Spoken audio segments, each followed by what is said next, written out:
Bismillah ar-Rahman ar-Rahim. I hope the tech support put the brochure in the, at least the title of the debate today for the audience. Bismillah ar-Rahman ar-Rahim. On behalf of Saudi Society and for Blood and Marrow Transplant, we would like to welcome our distinguished speakers and the audience for one of the webinars that are sponsored by the Society. This is the webinar number 8, and there are more to come. It's happening every Saturday, and it's either a debate or a talk about a specific topic. Today's topic is multiple myeloma, and we have two distinguished speakers. They need no introduction for sure, but I'll just mention a few words about each. Dr. Saad Usmani, he is the Division Chief Plasma Cell Disorders Division, Director Clinical Research and Hematologic Malignancies, Department of Hematologic Oncology and Blood Disorders, Levine's Cancer Institute, Charlotte, North Carolina. And the second speaker is Professor Vincent Rajkumar. He's the editor-in-chief of Blood Cancer Journal and the Edward W. and Batty Knight Scripps Professor of Medicine, Mayo Clinic, Rochester. He has published more than 600 publications, and he's very active on Twitter. The debate today is going to be a specific treatment for multiple myeloma. Typically, a transplant-eligible multiple myeloma patient will go through 3 to 4 cycles, up to 6 cycles of induction that is usually followed by autologous stem cell transplant with high-dose melphalan. Following the auto transplant, usually patients are put on maintenance. Some people would give consolidation, and that is usually around 2 cycles of whatever was the induction from. Some will not. And we will hear the evidence from our two distinguished speakers on whether to give these 2 or more consolidation cycles after auto transplant for these patients. Dr. Saad Usmani is going to say yes, and Dr. Vincent Rajkumar will say no. But before we go into the debate, I would like to ask the audience the same question before we go into the debate. So again, from the audience, please answer the following question. In transplant-eligible multiple myeloma patients, would you give consolidation post-auto transplant? Yes and no. Please click on yes or no and submit your answer.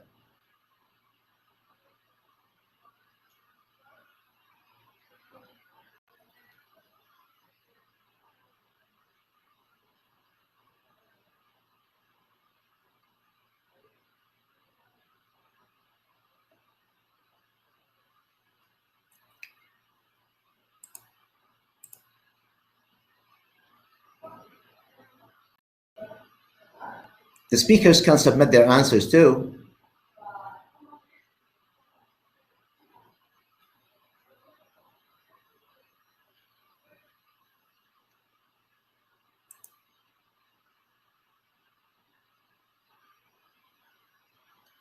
Are we ending the debate? Can we see the results, please? The survey. Yes, so the results of the survey, most people would say yes. We have 58% of the audience have answered, and 45% of the audience, 42 out of 93 have said yes, and 15% have said no. So we'll see if that percentage will change after the talks of our speakers. So without any further ado, I'll give the mic to Professor Saad Usmani to give his talk. Professor Usmani, the screen is yours. Dr. Ayman, it's truly a pleasure to be here. I'm trying to see if I can get my slides up here. Here we go. All right. So thank you for inviting me to debate this very interesting topic. I had to do a lot of thinking around this, and um, Vincent, is one of my heroes, and we've known each other for quite some time. But Vincent, I don't think we have debated ever any topic. We've debated other people, but not each other. In fact, you were witness to me debating myself in Paris once as well. So, this is a very interesting topic, and something that I had to look into quite a bit. And the way that I've fashioned my argument is that the context is very important. And I myself was conflicted as I was looking at the data and trying to approach this, because myeloma is not one disease. We understand that it's biologically heterogeneous, and patients present with variable disease burdens. But we can generalize very few things about myeloma. And as I looked at more and more at the data, post-autologous stem cell transplant consolidation is one of them, because every clinical trial, and I'm going to share this data with you, they have built upon, in the transplant setting, they build upon the principles that were initially established by Bart Barloghi with the induction transplant consolidation maintenance. And our European colleagues have really done bulk of that work. And when we're seeing patients, we have to use the best available evidence, to achieve the goal of care for any given patient. And many times the evidence may not be perfect, but it is going to be the best available evidence. At the end, I think the real question is going to be not whether to consolidate a patient post-transplant or not, but when to give and when not to give post-autologous stem cell transplant consolidation. So those are just my general thoughts as I go into this topic. But consolidation was originally introduced into the myeloma therapy schema by Dr. Bart Barloghi back in the 1980s through the total therapy approach with cytotoxic chemotherapies. And it was an adaptation from the leukemia therapeutic schema, specifically pediatric ALL St. Jude's protocols, because Dr. Barloghi grew up as a leukemia doctor and kind of jumped into myeloma later. Currently, it's thought of as a short course of 2 to 4 cycles of chemotherapy that's given after autologous stem cell transplant and before maintenance. And the objective is to deepen response before patients go into maintenance phase. And the examples are CyBOD, RVD, or KRD as maintenance. And I'm going to try to see if I can go through each of these pieces of data. So one of the projects that I initially started when I was junior faculty in Arkansas, eventually got published a couple of years ago under the auspices of the International Myeloma Working Group, was this big collection of patients who had at least 10 years of survival data, over 7,000 patients, with an age limit of 75 years. These were all transplant patients treated on transplant clinical trials, with over 90% of the patients in this data set being in the pre-novel therapy era. And one of the things that we learned from this experience was, for patients who are achieving a complete response within their first year of diagnosis, their median overall survival is much better than those who are not achieving a complete response, almost by 3 years. So one of the key takeaways from this paper for me personally was, what we do for our patients during that first year of diagnosis is very important. And trying to get them to a good depth of response is very important, because it will impact their overall survival. And if you start looking at the reasons why CR makes sense, it's really MRD negativity that makes CR look good. It's MRD negativity, whether you use it by flow cytometry, whether you use it by next generation sequencing, doesn't matter which mechanism you look at, the MRD negativity appears to be a surrogate for overall survival. And Dr. Nikhil Munshi had published this meta-analysis back in 2017 to that effect.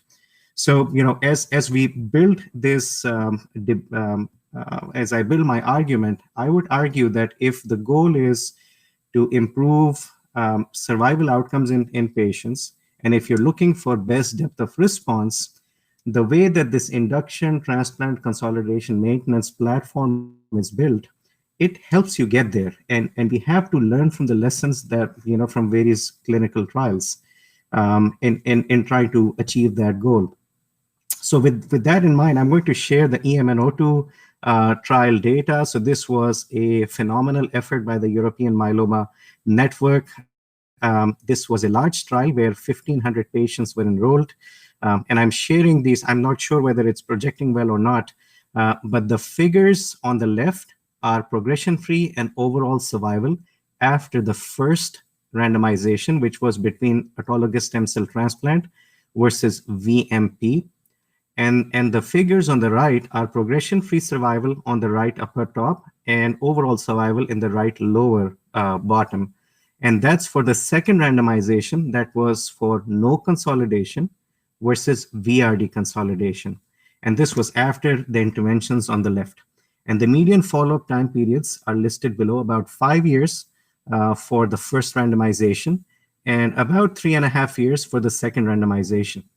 Now, in the context of myeloma survival being about 10 years at this point in time, you have to keep that median follow-up in mind. Nevertheless, what the first randomization had demonstrated in this trial is superiority of high-dose melphalan usage compared to VMP. And the second randomization is clearly showing the benefit of VRD consolidation in terms of PFS benefit. Vincent and others may say that there is no overall survival benefit seen at this point in time, but I would point out that the median follow-up is short. And the overall survival benefit that we start seeing in the frontline setting now in 2020 is probably going to emerge after at least 6 or 7 years of follow-up. And we're going to see that in several clinical trials. And here's a good example of how our French colleagues have actually built on that induction, transplant, consolidation, maintenance schema with the IFM 2009 study, where the randomization was between carrying on with VRD for 8 cycles, and collecting stem cells, or going ahead with an autologous stem cell transplant after 3 cycles of induction, follow that with 2 cycles of VRD consolidation followed by maintenance, demonstrating better MRD negativity with the approach on the right. In terms of PFS benefit, autologous stem cell transplant followed by consolidation with VRD was superior. And again, the original report was an overall survival at 4 years, but I would not be surprised if we truly believe that MRD negativity predicts for PFS and overall survival, that with subsequent follow-up, we will start seeing overall survival benefit with this kind of an approach. And our French colleagues have gone on to kind of build on that platform. We all know about the Cassiopeia study design. As you can see, this is the modern total therapy design: induction, transplant, consolidation, maintenance, the same Barloghi approach. And here, what they're trying to do, our European colleagues are trying to do, is build on that platform in improving the depth of response in that first year of diagnosis by adding a monoclonal antibody. In this case, this is daratumumab. It is an anti-CD38 monoclonal antibody. And they're building on the lessons learned, building on that platform, demonstrating to us that there is already median PFS benefit on the daratumumab arm with that kind of an approach. And Philippe was pointing towards this overall survival trend. Many of us feel that it's immature because we do not have enough follow-up. But the message is the same. You're kind of building on that platform and including consolidation for patients. And then, our group, Pete Voorhees led the Griffin trial, which incorporated the same principles of induction, transplant, consolidation, and maintenance. This was a randomized phase 2 study that incorporated daratumumab into the schema of treatment. And the objective of this particular clinical trial was to build on and inform the phase 3 randomization in both transplant eligible and non-eligible settings. So post-consolidation, stringent CR rates were the primary endpoint, and they were met for this particular study. demonstrating, again, if you build on that platform of VRD induction, transplant, consolidation, and maintenance, you deepen responses for patients. MRD negativity rates were also higher. This paper was published, and the follow-up is short, but I'm really interested in looking at the MRD negativity and its relationship to both PFS as well as overall survival. I do not have that data to share with you yet. I want to also highlight this particular study that was just published. This is a phase 2 study looking at, again, a model total therapy schema of KRD induction, followed by transplant, followed by consolidation with KRD, and then maintenance. The reason why I'm sharing this particular paper is many of us, when Todd Zimmerman originally presented these data in 2016 and 17, were impressed with the median PFS and overall survival being observed for this high-risk subgroup of patients. And it appears that the overall survival continues to be impressive for this group of patients. And then even PFS for high-risk patients with this kind of an approach at the 60-month mark was 57%. So, the reason why I share these data is, even though we're thinking about, the scheme of induction, transplant, consolidation, and maintenance for all myeloma patients, perhaps the patients who benefit the most may be high-risk patients with that kind of an approach, because we have not seen these kind of PFS or overall survival numbers with any other approach so far. Another interesting study that I want to share with you from our European colleagues, and kind of build that rhetoric that high-risk patients probably benefit from this kind of approach where no other strategy has really helped, is the Forte trial. So the Forte trial was presented by my colleague Francesca Kay. This was a randomized phase 3 study looking at, randomized phase 2 study looking at 3 arms: carfilzomib, cyclophosphamide, dexamethasone, KRD or carfilzomib, lenalidomide, dexamethasone as part of induction, and then patients went on to receive autologous stem cell transplants, followed by respective regimens as consolidation for 4 additional cycles, or patients did not receive autologous stem cell transplant at all and went on to get 12 cycles of KRD. And then the second randomization was between getting R as maintenance or KR as maintenance. And, there were several lessons that we learned from this experience. Sorry, I'm having some technical difficulties. Okay. So I was very impressed with these particular data. So what Francesca actually showed, using MRD negativity and its persistence, looking at the KRD population with or without autologous stem cell transplant, so looking at KRD, transplant, and consolidation strategy, there was better persistence of MRD negativity in that patient population compared to just carrying on with KRD for 12 cycles. So the one lesson was transplant is important. Having high-dose melphalan in the schema is important.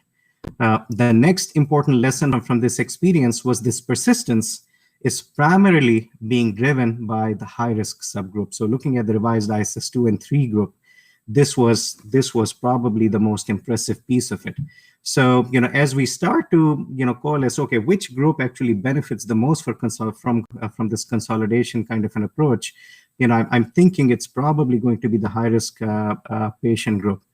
And looking at early relapses, we see the same principle. One of the things that we recognize about being functional high risk is patients may not have truly high-risk cytogenetics at the time of diagnosis, but manifest them with an early relapse.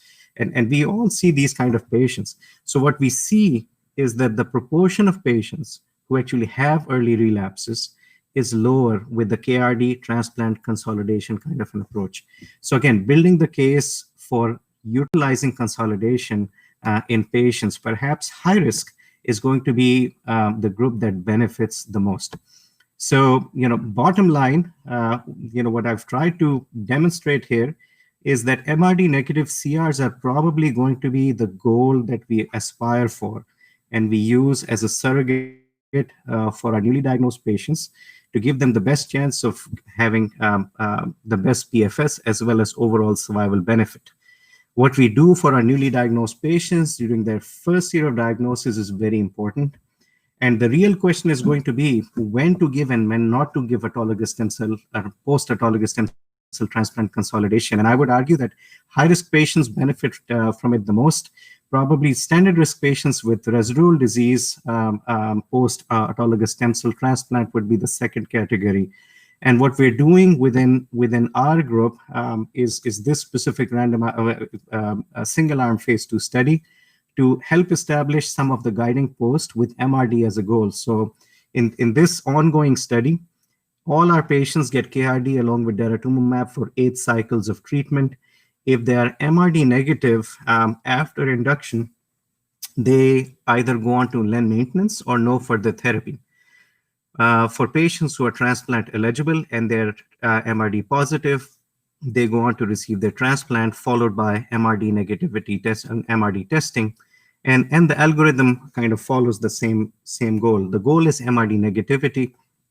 And eventually, I think this is what we will all aspire for, is sustained MRD negativity. All right, having said that, I think this is my last slide. I truly appreciate everyone's patience, and I'll hand things over to Dr. Ayman.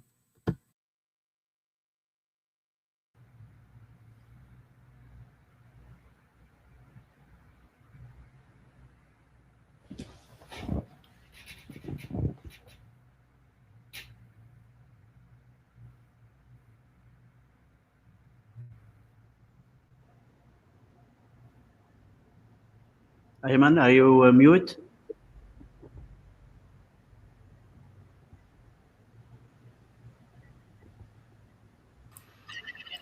Sorry, I was mute. I could not unmute myself. Something has happened. Thank you very much, Dr. Usmani, for this elegant presentation. And we'll leave the questions to the end. And would like to ask Professor Rajkumar to give his talk for now. Professor Kumar, the screen is yours. Okay, thank you very much.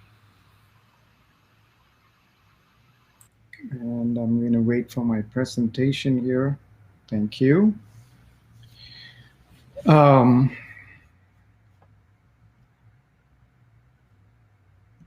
was a very, very good talk by my colleague, Dr. Usmani. And I think he is already conceding that I won because he says you don't really need to give consolidation for people with standard risk myeloma who is doing well, only if they have residual disease and only for high risk. And he said that many times. So I think you must keep that in mind. I will start, I have no conflicts to disclose. I will start with a couple of slides to show you where we are for the newly diagnosed myeloma algorithm, and I'll go into consolidation in depth. So clearly in the new era with so many new drugs, the question is, do we even need transplant? And I think all of us agree that transplant is still important. And this IFM trial shows that if you did VRD alone compared to VRD plus transplant, you do get an improvement in progression-free survival. And remember that the VRD alone arm also got transplant at relapse. That was the randomization. It was early versus delayed. So even though the overall survival is similar, you have to look at that as long as you do early or delayed transplant, the survival is the same. It doesn't ask the question, if you did not do the transplant at all, what would happen? So we really know that transplant still plays a role, and we are using that for most of our patients. We also know from many trials that once you finish the transplant, that if you did lenalidomide maintenance, there is a significant improvement in progression-free survival, and there's also a significant improvement in overall survival. So we have data on the value of transplant, and we have data on the value of maintenance for sure. We also know that standard risk patients get a lot of this benefit, in high-risk patients, we may need extra help.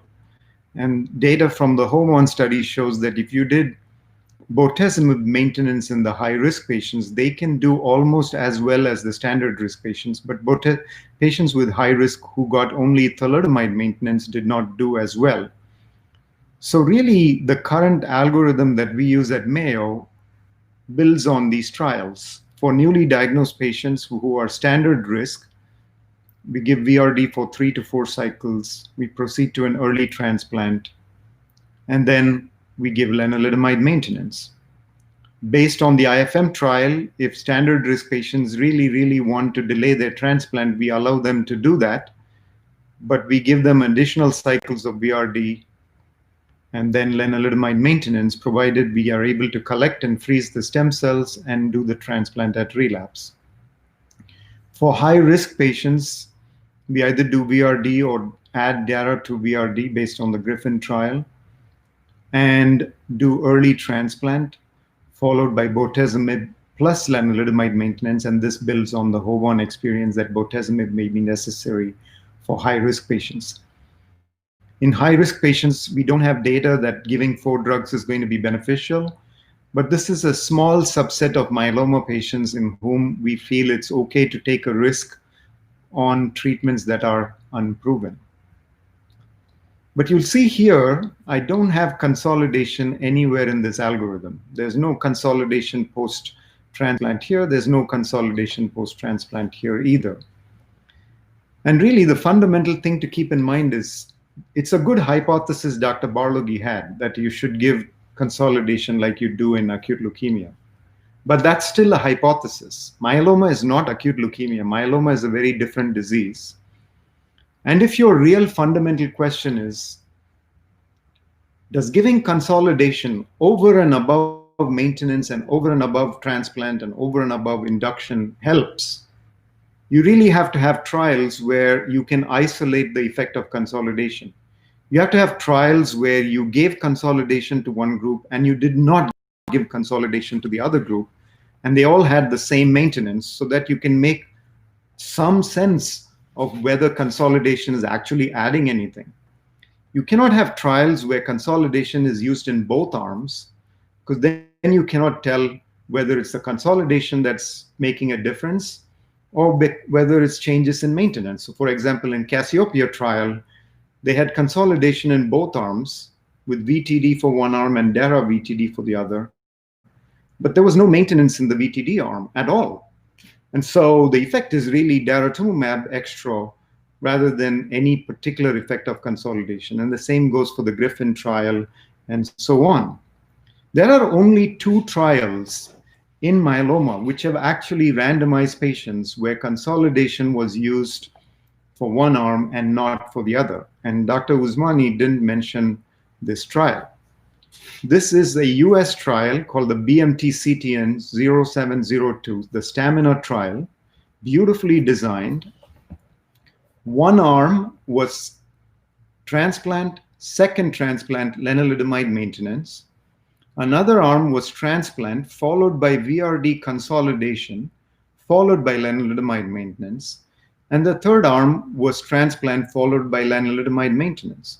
If you look at these bottom 2 arms, that's really where you're asking the question, I'm going to give patients transplant and len maintenance, and I'm going to give another group of patients transplant followed by VRD consolidation, and then the same lenalidomide maintenance. And let's see whether VRD adds anything. Well, the results of this trial were published, and they were published a couple of years ago, I think, in JCO. There were 758 patients randomized. And what the trial found was, if you look at VGPR or better, tandem transplant with len maintenance, 79, about 80%. Add consolidation, you're getting 82%, and single transplant plus lenalidomide maintenance, 76%. None of these comparisons were statistically significant. But more importantly, when they looked at progression-free survival, there was no difference in progression-free survival of significance between a transplant followed by len maintenance or transplant followed by another transplant, or transplant followed by consolidation. All were the same.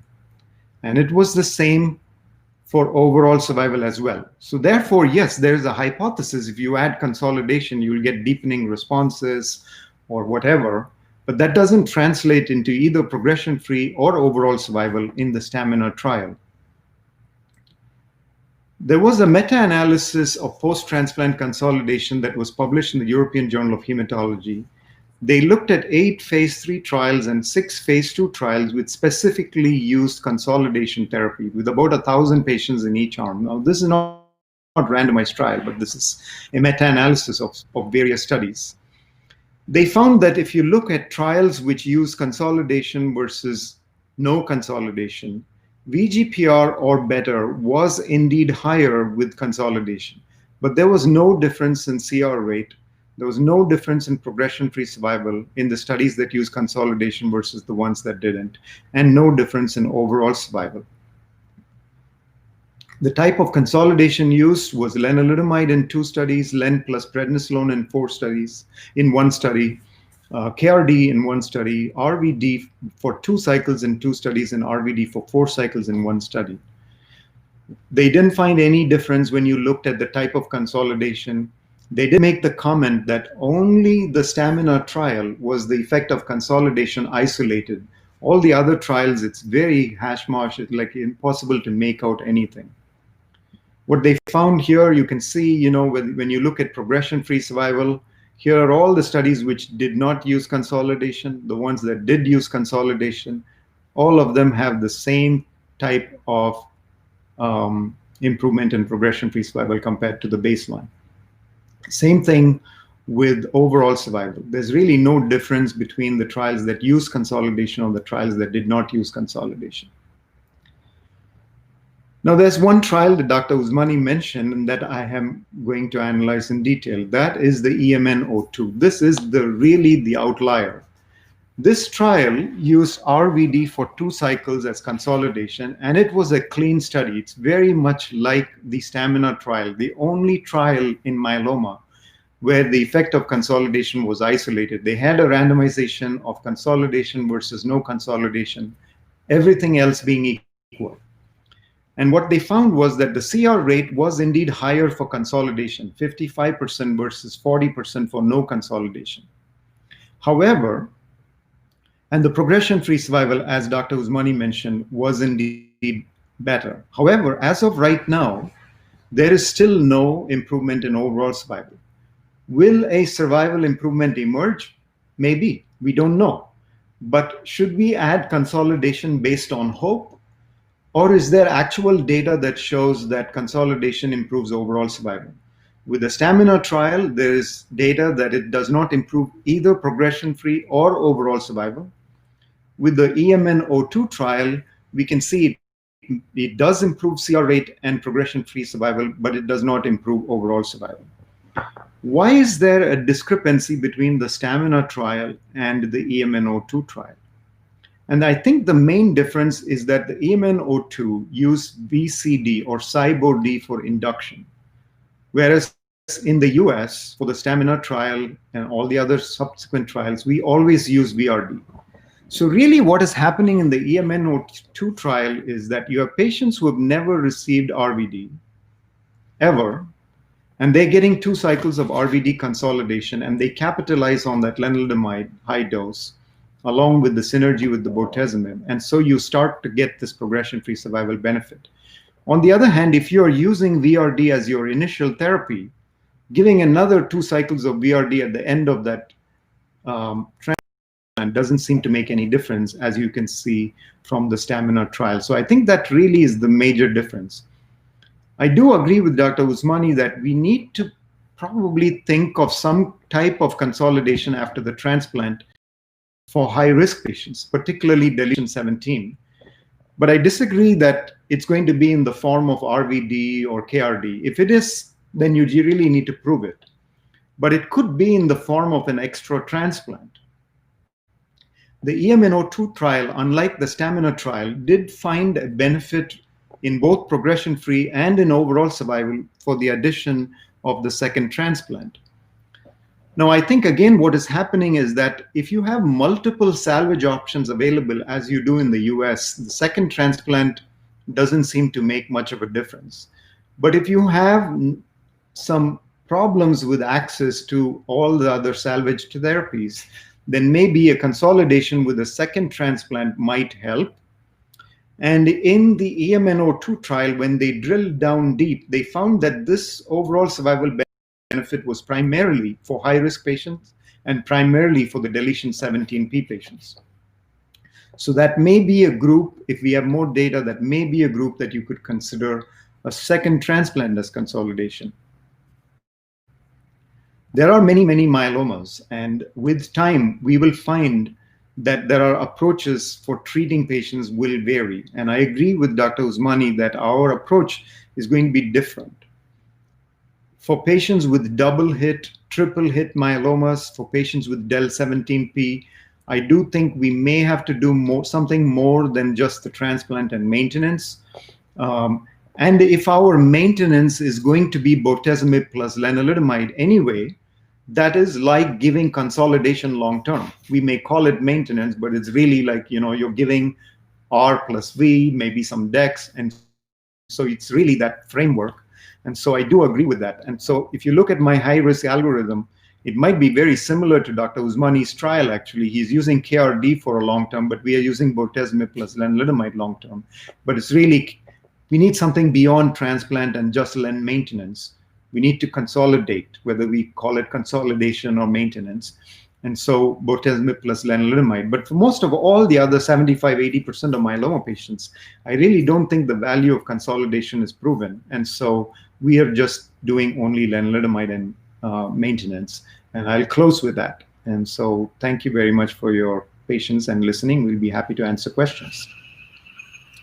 Well, thank you very much. Kumar, very elegant presentation.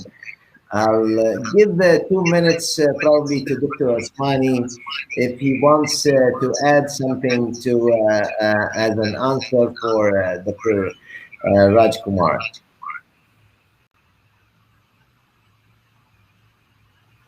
I think that the only thing I would, I'm getting an echo. Okay. So, I'd say, I think Vincent has done a fantastic job in covering the reasons why we should not be doing consolidation for all patients. And probably this was the challenge that both of us faced, as we were looking at the data on how to take our respective positions, because the field is moving in a very different direction right now.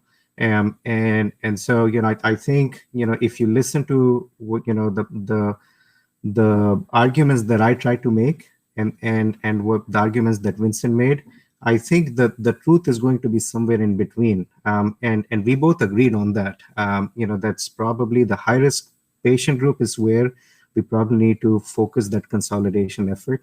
And it could be a CAR T cell strategy post transplant. It could be intensification with a very effective bispecific or trispecific antibody.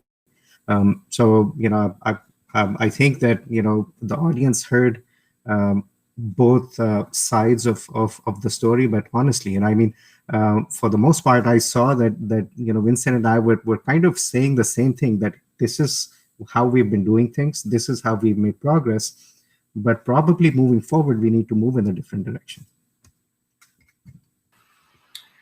I have a question to Vincent.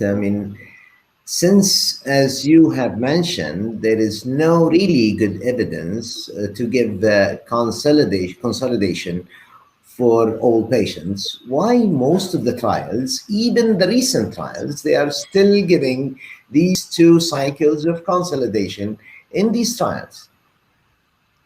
So, I do have a problem with many of the designs of these trials. And if you look at the designs of these trials, they're flawed, because you cannot ask a question if you have different consolidations and different maintenance and come up with an answer. And therefore, if you look at a trial where one arm is getting consolidation and the other arm is also getting consolidation, it looks like you've already decided consolidation is effective, even though we haven't proven it.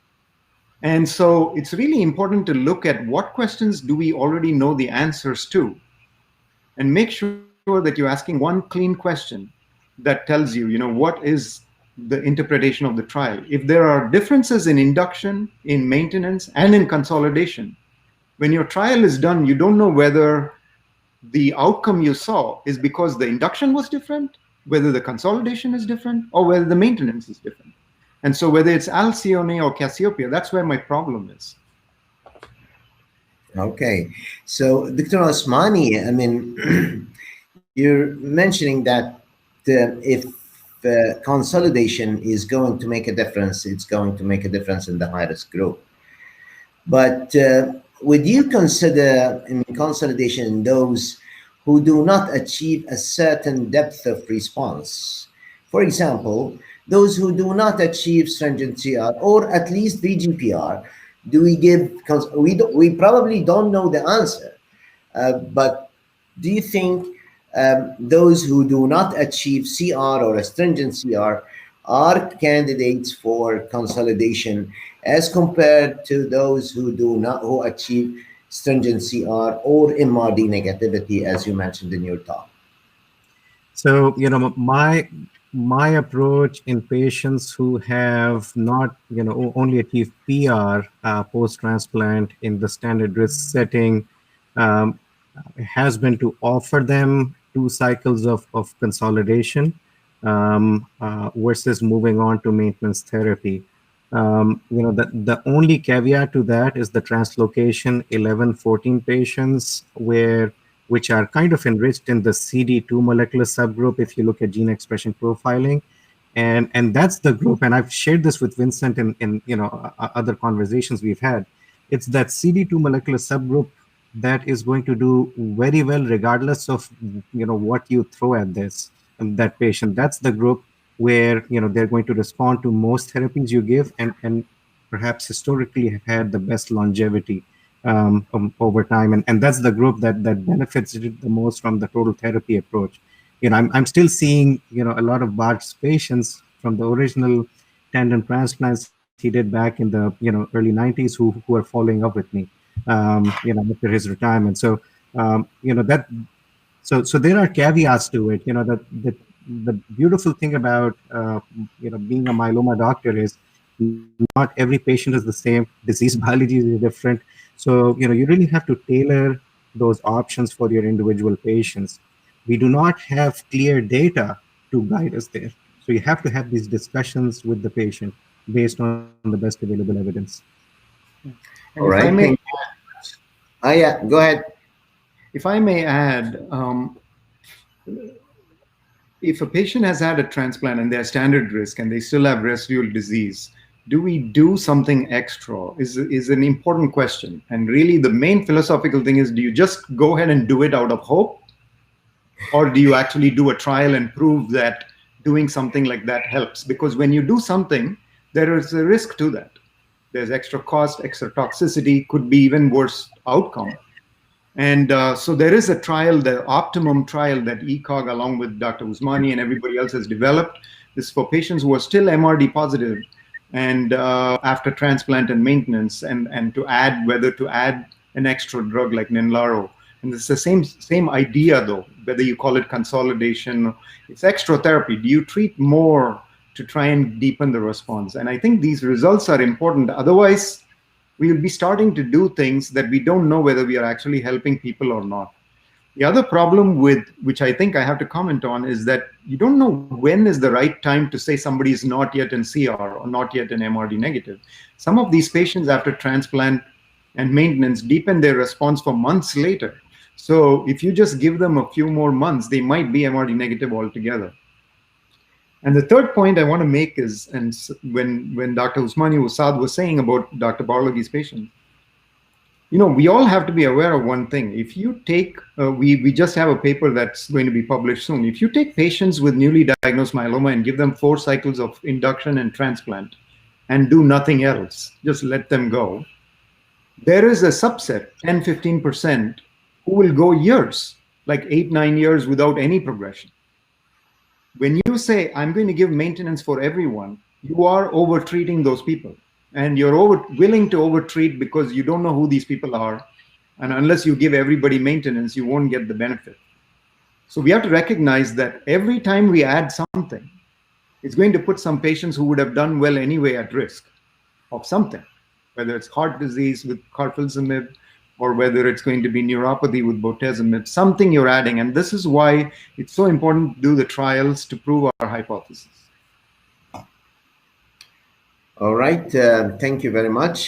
Before we go on to the questions, I would like to have an answer from the audience for the same survey that we started with. I guess we can start the survey again. Yes, please, for the audience, please answer yes or no based on what you heard. And let's see if you have changed your mind.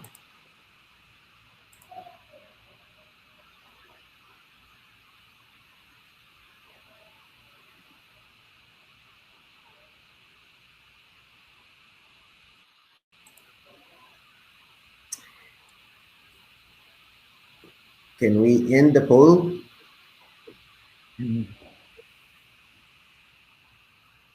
Yes. So not much changed, but less people participated in the survey than previously.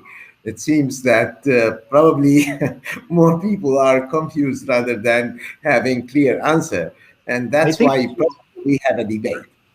Right. I think if you did the same question with, would you give consolidation post-transplant for standard risk patients, and would you give consolidation for high-risk patients, you will get much more clear answers, because both of us were saying pretty much the same thing. The standard risk, we probably just do maintenance. For the high risk, we'll do some consolidation, whatever we call it. Okay. So we have a few questions here. Let me publish the first question. It's to Dr. Vincent Rajkumar. The studies you mentioned, they did not focus on MRD at all. So how can you judge on overall survival and event-free survival? I guess. Yeah. So, MRD or minimal residual disease is a means to an end. It's not the end in itself. Just because you get MRD negative doesn't mean you're going to live longer. You saw in the Bellini trial, they had 5 times higher MRD negative with venetoclax and twice as worse overall survival. So MRD negativity, you need to know what it represents, and what do we know and what do we not know. So we know for sure MRD negative patients live longer. So it's a good prognostic marker. But what we don't know is if you take the MRD positive patients and give them extra therapy, will they live longer or not? That requires a randomized trial. Many such trials are going on to see if you act on that MRD result, could you make a difference? And those studies need to come out before we can judge that. And thirdly, we don't know whether MRD negative does mean cure. That needs much more long-term follow-up. And whether it's a surrogate for cure or not remains to be seen. And finally, whether it's a surrogate endpoint for randomized trials. Is it a surrogate endpoint for overall survival or event-free survival? That's what the I-squared team is trying to do. And actually, we are pooled a lot of data, and it's really, we don't have that much data on overall survival and MRD negative, whether it's a surrogate endpoint. So there's a lot of unknowns, and that's why I didn't focus on the MRD. I went for the real endpoints, which is overall survival and event-free survival. All right, the next question is actually this more or less similar to the question that I asked Dr. Usmani. So the answer is there already. There is this question that says, in Saudi Arabia, we see many young high-risk myeloma patients. After VRD induction, would you recommend a second auto followed by R maintenance, or no second transplant but VR maintenance?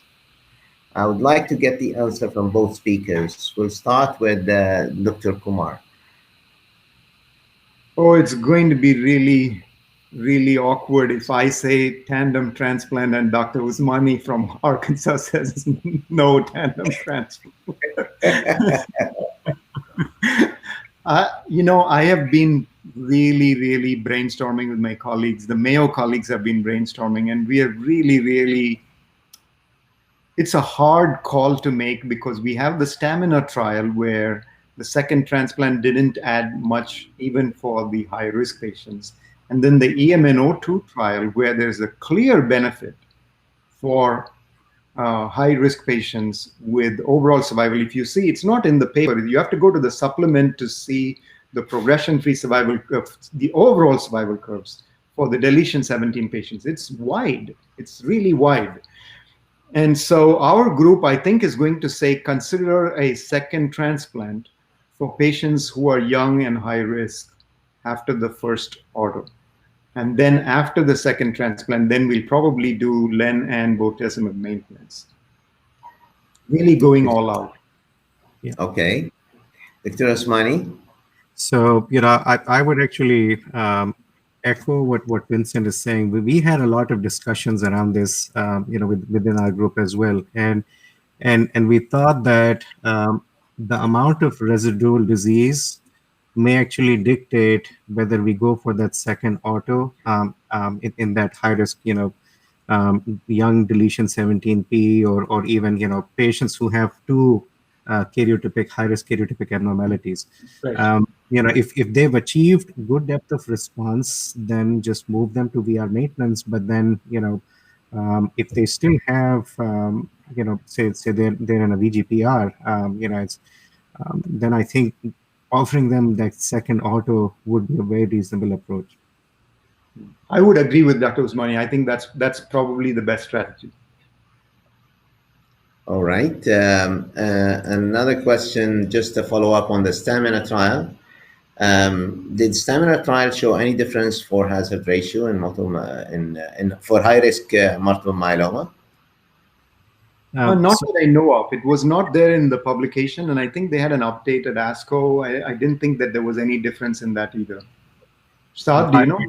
Yeah, I agree. So Hari had presented on the intent to treat patient population, there was no difference. Correct. But for as treated, they reported, which is a funny way of presenting the data, that there might be a hint of some benefit for high risk, but I don't take that into account. I think you have to look at the intent to treat patient population, and there was no difference.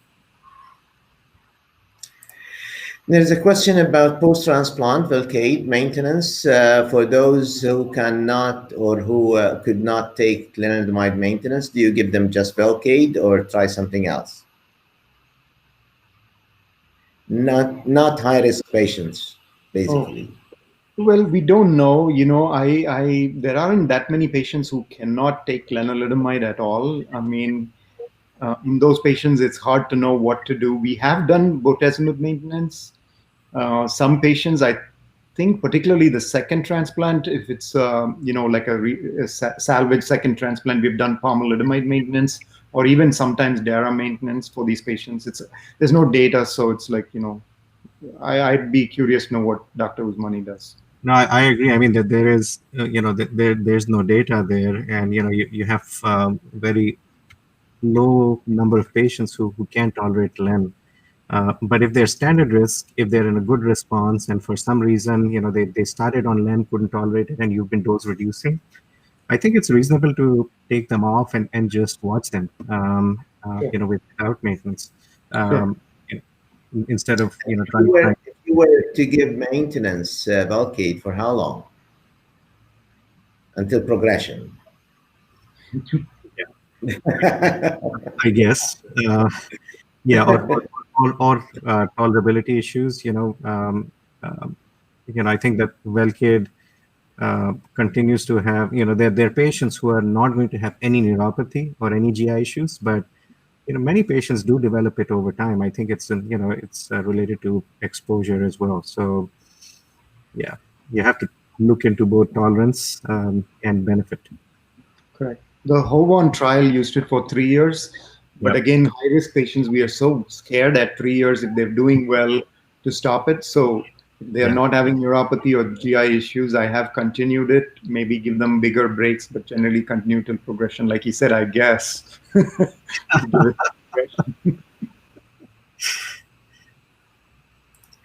There is a question here. I don't know. Yeah. What about maintenance if you use auto followed by rec allo? Any maintenance post allo in, I mean, patients, I mean, the very selected patients who get allo transplant, would you consider maintenance after allo or you wouldn't? Generally not. I have to say the last time so I was having the same discussion with, Dr. Loniel in another panel just last week. And we were posed a similar kind of a question. The general consensus is when you're thinking about an allo, that represents an access issue. That you either don't have access to clinical trials or other options for that given patient. Because if you look at the allogeneic stem cell transplant trial data, it's been kind of an aspirational goal. I think Vincent alluded to this for consolidation, but we've been hoping that allo will help myeloma patients. We've been hoping, doing clinical trials, comparing it with tandem transplants, auto allo approach comparisons. We really not have demonstrated good graft versus myeloma effect in a randomized clinical trial. So with that premise in mind, if you are going for that option, that there not going to be any data to guide you. So if your patient is post allo, is having graft versus host disease effects and still has residual disease, what you've achieved is a myeloma relapse along with GVH. So it's that there is no data to guide us there. And if you were to go down that path, then I wouldn't recommend maintenance. Just watch the patient. Any additions, Vincent?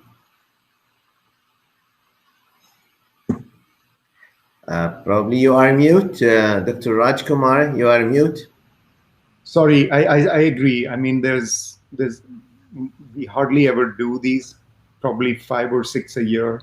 And those are very selected patients, unique circumstances, and each one is managed according to that circumstance. There's no general guidance we can give. So this is probably the last question. So in patients with extramedullary disease, and we know for a fact that this group of patients really is something very difficult to treat. Would you change your strategy post-auto transplant, or would you just give maintenance for them as usual? Dr. Usmani? So extramedullary myeloma is usually accompanied by elevated serum LDH, which we consider as a high-risk feature. And we actually would give patients a PI and IMID-based maintenance in that setting. Velcade every other week along with Len would be the maintenance strategy for those patients, not just Len alone. Yeah, I agree. I think we would treat these people like high-risk myeloma. Well, we are approaching the end of the debate. It was very interesting. Again, thank you very much for our distinguished speakers, Dr. Usmani, Dr. Rajkumar.